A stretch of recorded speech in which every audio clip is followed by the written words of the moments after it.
हाय दोस्तों, आज का वीडियो शुरू करूं लेकिन मैं आपको सबसे पहले बताना चाहूंगा क्या आप लोगों को भी एक बड़े लोन अमाउंट की जरूरत है। जैसे कि आपको 55 लाख रुपए तक की लोन की जरूरत है, 10 लाख, 20 लाख, 30 लाख ऐसे लोन की जरूरत है।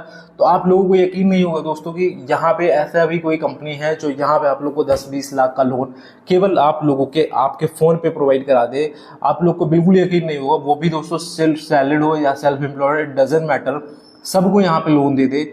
आपका चाहे छोटा मोटा बिजनेस हो, चाहे आप लोग घर पे बैठे काम करते हो, चाहे आप लोग इन्फ्लुएंसर हो, चाहे आप लोग फ्रीलांसर हो, चाहे कुछ भी हो, या फिर आप सैलरीड हो, किसी कंपनी में जॉब करते हो, सब के लिए यहाँ पे कुछ ना कुछ मिल जाता है दोस्तों।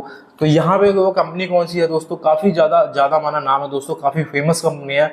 और कभी ना कभी आपको ने इस कंपनी का नाम सुना होगा, लेकिन आपको ये नहीं पता होगा कि इस टाइम पे अभी जो नया अपडेट आया है इनका, उसके अकॉर्डिंग अब ये 99% लोगों का लोन अप्रूव करती है जो इनके टर्म एंड कंडीशंस को फॉलो करते हैं। तो इनका जो नाम है दोस्तों इस कंपनी का, इसका नाम है बजाज फाइनेंस दोस्तों। जी हाँ दोस्तों, बजाज फाइनेंस का जो पर्सनल लोन आया है वो अब सब के लिए यहाँ पे ऑफर आया है, सब इस पे एलिजिबल है लोन अप्लाई करने पे। लेकिन किसी को ये नहीं पता कि सही तरीके से हम इसमें लोन कैसे अप्लाई करते हैं ताकि जिससे हमारा भी अप्रूवल आ जाए। देखो दोस्तों, मैंने भी यहाँ पे लोन अप्लाई किया खुद का, तो यहाँ पे आप देख सकते हो मेरे साइड स्क्रीन पे 8,33,000 रुपए का मेरे को लोन अप्रूवल आया है। और ये जो लोन अप्रूवल आया है 8,33,000 का, उसको मुझे चुकाना कितने दिन में आप लोग को पता है? ये लोन मुझे चुकाना है दोस्तों यहाँ पे 63 महीने में। मतलब मेरे पास एक इनफ टाइम है इस लोन को यहाँ पे चुकाने का। बट सही तरीका क्या है इस लोन को अप्लाई करने का, वो आज की इस वीडियो में हम डिस्कस करने वाले हैं। अगर आपको भी चाहिए दोस्तों बजाज से पर्सनल लोन या फिर बड़ा लोन, तो आप लोग इस वीडियो को एंड तक देखते रहिएगा। बाई चांस अगर आपको बजाज से नहीं चाहिए, कोई और ऐप्स चाहिए, तो उसका लिंक भी हमने डिस्क्रिप्शन में दे रखा है, जिससे हमने 2 लाख का लोन पाया है केवल हमारे आधार कार्ड और पैन कार्ड में। तो उस ऐप को भी ट्राई कर सकते हो, उसका डायरेक्ट लिंक आपको हमारे डिस्क्रिप्शन बॉक्स में मिल जाएगा। तो बिना ज्यादा समय गवाए दोस्तों चलते हैं स्क्रीन पर, जानते हैं क्या है इसकी सही प्रोसेस। बट उससे पहले अगर आप चैनल पे फर्स्ट टाइम विजिट करें, चैनल को सब्सक्राइब कर ले, बेल आइकन को प्रेस कर ले, ताकि जब भी नया वीडियो लेके आए उसका नोटिफिकेशन आपको सबसे पहले मिल सके। गाइस, वीडियो स्टार्ट करूँ मैं आगे आपको पूरी प्रोसेस बताऊं, उससे पहले मैं आपको एक बार फिर से दिखाना चाहूँगा 8,33,000 का लोन 63 मंथ्स के लिए।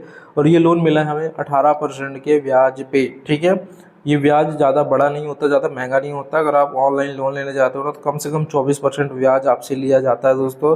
बट ये कंपनी जो ब्याज ले रही है वो 18% का यहाँ पे ले रही है।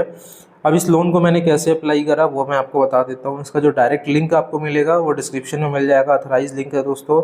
आपको केवल उसी लिंक के थ्रू इसमें यहाँ पे जाना है और अप्लाई करना है।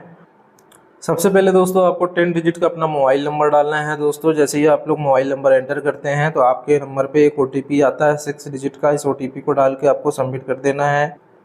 जैसे ही सबमिट करेंगे तो प्रोसेसिंग हो जाएगी आपकी रिक्वेस्ट। इसके बाद दोस्तों आपको 2 ऑप्शन मिलेंगे, कंटिन्यू विथ ऑटोफिल का और कंटिन्यू विदाउट ऑटोफिल का। जो भी ऑप्शन चूज़ करना चाहें आप कर सकते हैं। जैसे ही आप ये ऑप्शन पे आगे बढ़ेंगे तो आपका फुल नेम आ जाएगा, जेंडर आ जाएगा, जेंडर सेलेक्ट कर लीजिएगा, मेल हो या फीमेल हो। इसके बाद डेट ऑफ बर्थ आपकी क्या है, इसके बाद जो पैन कार्ड का नंबर है वो यहाँ पे डाल देना है। इसके बाद एम्प्लॉयमेंट टाइप सेलेक्ट करना है कि आप सैलरीड हो या सेल्फ एम्प्लॉयड हो। फिर अभी आप जहाँ पे भी रह रहे हो उसका जो पिन कोड है उसको यहाँ पे डालना है। ये दोनों चेक बॉक्सेस दिख रहे हैं, इसमें टिक करके आपको कंटिन्यू कर देना है। जैसे ही आप कंटिन्यू करोगे तो आपको इनकम वेरिफिकेशन करना है। इनकम वेरिफिकेशन करने के लिए आपको सबसे पहले अपना बैंक अकाउंट चूज़ करना है, किसमें आपका बैंक अकाउंट है। इसके बाद कंटिन्यू पे क्लिक करना है। इसके बाद दोस्तों यहाँ पे जैसे मैंने कोटक बैंक सेलेक्ट कर लिया है, इसमें हमें 2 ऑप्शन मिलते हैं, हम नेट बैंकिंग या फिर OTP के थ्रू, अकाउंट एग्रीगेटर के थ्रू ये चीज़ कर सकते हैं। तो अकाउंट एग्रीगेटर एक बेस्ट ऑप्शन होता है क्योंकि इसमें एक OTP बस आता है। तो यहाँ पे हम इस चेक बॉक्स पे क्लिक करके गेट OTP पे क्लिक करेंगे तो हमारे नंबर पे एक OTP आएगा। उस OTP को हम आप लोग डाल देंगे। इसके बाद सबमिट कर देंगे। सबमिट करने के बाद यहाँ पे हमें अकाउंट को लिंक करना है, तो इसके लिए यहाँ पे एक चेक बॉक्स है, इस पर टिक करेंगे, यहाँ कंसेंट देंगे। इसके बाद गेट OTP पे क्लिक करेंगे, एक OTP और आएगा, इसके बाद सबमिट करेंगे। इसके बाद हमारा यहाँ पे कंसेंट की वैलिडिटी टिकेगा और हमारा डेट लेगा कि हमें हमारा जो स्टेटमेंट है बैंक का वो कब से कब तक लिया जा रहा है। तो देख सकते हो 8 मार्च 2024 से 8 अप्रैल 2025 तक का हमारा बैंक स्टेटमेंट लिया जा रहा है। तो हम ये सारे चेक बॉक्सेस पर टिक करके गिव कंसेंट पे क्लिक करेंगे। तो यहाँ पे हमने देखो टिक कर दिया। अब कंसेंट पे क्लिक करेंगे तो हमारा यहाँ पे कंसेंट फेच किया जाएगा। इसके बाद दोस्तों हमारा अकाउंट स्टेटमेंट ले लिया जाएगा सक्सेसफुल तरीके से। इसके बाद हमें अपने कंपनी की डिटेल देनी है, अपने काम की डिटेल देनी है। अगर आप सेल्फ एम्प्लॉयड हो तो आप अपने बिजनेस का नाम डालोगे। बिजनेस का नाम डालने के बाद आपका बिजनेस किस चीज़ से है वो डालोगे। यहाँ पे कॉन्स्टिट्यूशन लिखा है, इसका मतलब ये है कि आपका खुद का है, इंडिविजुअल बिजनेस है या फिर पार्टनरशिप में है या फिर प्राइवेट लिमिटेड है, वो सब डाल देना है। और कब से आपका बिजनेस चल रहा है उसका यहाँ पे साल आपको डाल देना है। इसके बाद एनुअल टर्नओवर डाल देना है, मतलब साल का आपका कितना ट्रांजैक्शन होता है, ये सब डाल के कंटिन्यू कर देना है। इसके बाद ऑफिस आपको डालना है, ऑफिस एड्रेस मतलब जहाँ पे भी आपका बिजनेस है वो एड्रेस आपको डाल देना है, ठीक है। अगर आप सैलरीड बन के अप्लाई करोगे तो आपको अपनी कंपनी की डिटेल डालनी है, इसके बाद कंटिन्यू कर देना है। इसके बाद दोस्तों ये ऑफर निकल के आएगा और यहाँ पे हमें 8,33,000 का ऑफर आया है। इसको हम एडिट डिटेल पे क्लिक कर सकते हैं और इस ऑफर को हम यहाँ पे कम या ज़्यादा भी कर सकते हैं। तो यहाँ पे हम इसे 8 लाख करके देखते हैं। दोस्तों अगर हम 8 लाख का लोन लेते हैं तो 16,000 रुपये समथिंग हमारी प्रोसेसिंग फ़ी लग जाएगी, 100 रुपये स्टाम्प ड्यूटी चार्ज लग जाएगी। तो इस तरह का चार्ज यहाँ पे लग जाएगा। इसके बाद हमें यहाँ पे कंटिन्यू कर देना है। जैसे ही हम कंटिन्यू करेंगे तो हमें करना है KYC वेरिफिकेशन। KYC वेरिफिकेशन करना है हमें डिजी लॉकर के थ्रू। तो यहाँ पे हम डिजी लॉकर के थ्रू KYC करने के लिए टर्म एंड कंडीशन एक्सेप्ट करेंगे, कंटिन्यू कर देंगे। इसके बाद हमें आधार नंबर डालना है दोस्तों 12 अंक का। इसके बाद हमें नेक्स्ट कर देना है।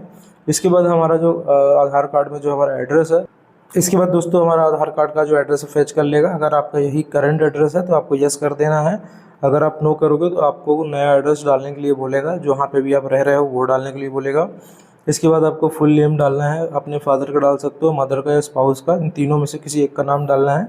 जिसका भी नाम डालना है उसका रिलेशनशिप सेलेक्ट करना है। इसके बाद कंटिन्यू कर देना है। इसके बाद दोस्तों अकाउंट नंबर डालना है, IFSC कोड डालना है और नाम डालना है, ठीक है। ये आपका ही डालना है जिसके नाम से लोन अप्लाई कर रहे हो और यहाँ पे 1 रुपये भेजा जाएगा आपके अकाउंट में। इसके बाद यहाँ पे कंटिन्यू कर देना है। इसके बाद आपको एक नंबर होगा, रिप्रेजेंटेटिव का एक नंबर दिखा रहेगा, उसका नाम लिखा रहेगा। इस पर बोला जाएगा तो इसकी तरफ से आपके पास कॉल आएगा। कॉल आने के बाद आपका ये एक्चुअल में डॉक्यूमेंट चेक करेगा सारी चीज़ें सही है नहीं है। इसके बाद एलिजिबिलिटी आपकी अगर निकल के आती है तो आपको एक लिंक भेजेगा जिसमें आपको ऑटो डेबिट सेटअप करने के लिए बोलेगा। ऑटो डेबिट सेटअप करने के बाद इसे हम इमीडिएट रजिस्ट्रेशन भी कहते हैं। एक बार OTP और आएगा जिससे एग्रीमेंट साइन होगा। इसके बाद जितना भी लोन अप्रूवल है वो आपके बैंक अकाउंट में डिस्पर्स कर दिया जाएगा। तो ये था दोस्तों कंप्लीट प्रोसेस बजाज फाइनेंस से पर्सनल लोन अप्लाई करने का। आई होप कि आपको वीडियो पसंद आया होगा। अगर वीडियो पसंद आया तो वीडियो को लाइक, चैनल को सब्सक्राइब करें। इसके अलावा मैंने कुछ ऐप्स की लिंक दी है जहाँ से आप और लोन के लिए ट्राई कर सकते हो। आपको केवल आधार कार्ड, पैन कार्ड पर लोन मिल सकता है।